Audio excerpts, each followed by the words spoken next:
خلق السماوات والأرض وأنزل من السماء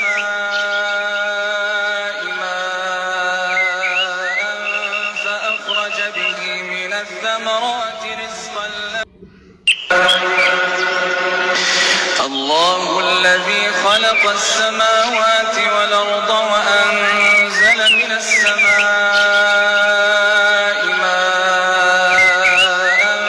فأخرج به من الثمرات رزقا لكم وسخر لكم الفلك لتجري في البحر بأمره وسخر لكم الأنهار وسخر لكم الشمس والقمر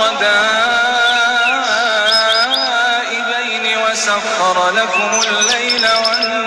والنهار وآتاكم من كل ما سألتموه وإن تعدوا نعمة الله لا تحصوها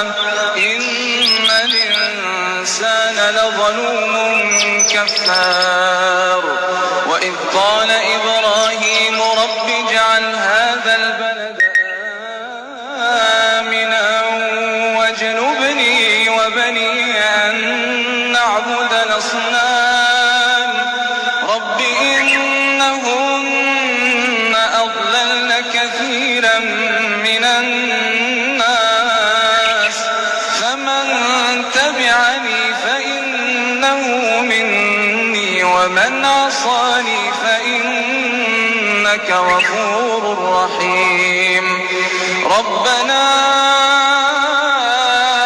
إني أسكنت من ذريتي بواد غير ذي زرع عند بيتك المحرم ربنا ليقيموا الصلاة فاجعل أفئدة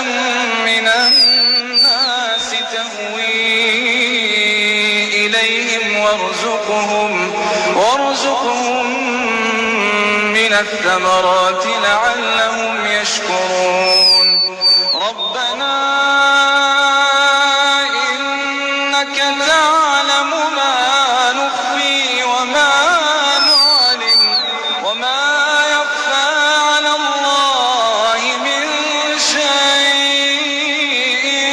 في الأرض ولا في السماء الحمد لله الذي وهب لي على الكبر إسماعيل وإسحاق إن ربي لسميع